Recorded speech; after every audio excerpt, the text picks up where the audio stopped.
दीदी आप माता बहनों तक पैसा पहुंचाती हैं और पीछे से आपके टीएमसी के गुंडे उनसे वो हफ्ता वसूली करने के लिए पहुंच जाते हैं।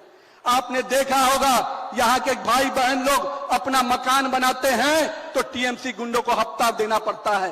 यहाँ के लोग अगर कोई सड़क और निर्माण करता है, कोई कंस्ट्रक्शन का काम करता है तो उसको भी टीएमसी के गुंडों को हफ्ता देना पड़ता है। ममता दीदी आपने किस प्रकार की सरकार बनाई है?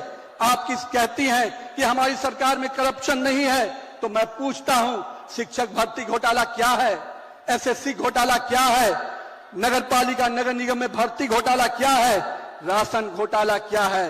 और दीदी आपके आधा दर्जन मंत्री अगर जेल गए हैं तो कौन से तीर्थ यात्रा में गए हैं?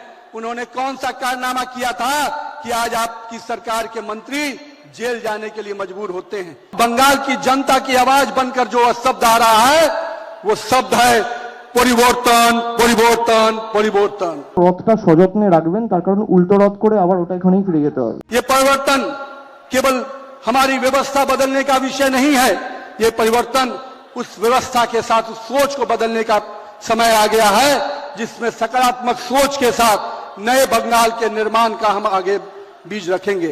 বিজেপি বিভিন্ন জায়গায় যে পরিবর্তন যাত্রা করছে ওগুলো ওদের বিদায় যাত্রায় পরিণত হবে।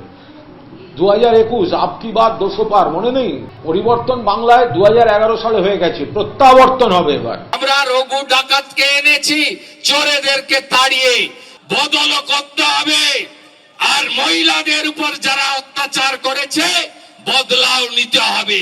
বিজেপিকে আনুন, পাতালের ভিতরে ঢুকে থাকলেও টেনে বের করবে বিজেপি সরকার। ममता जी बंगाल को घुसपैठियों का अड्डा बनाना चाहती है। बंगाल के लोग माइनॉरिटी में हो जाएंगे और घुसपैठियों को यहाँ पर पनाह देने का काम ममता सरकार कर रही है। बोलो ऐसी सरकार को रहने देना है क्या? रहने देना क्या? রথযাত্রা হলো, রথ কটা ঘুরলো না ঘুরলো কিচ্ছু এসে যায় না, মানুষ সব বোঝে, রথ চালিয়ে কিছু হবে না। जितने स्कूल में शिक्षक नहीं है, मित्रों भारत में जितने स्कूल है, नाम के लिए स्कूल है लेकिन शिक्षक नहीं है।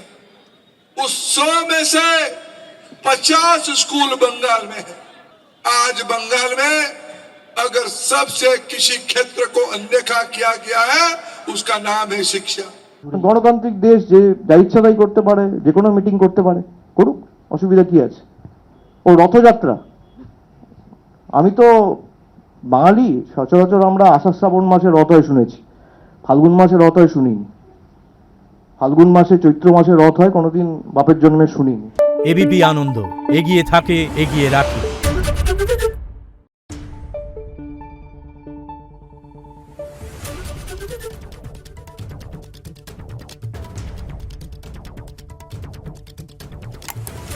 Thank you.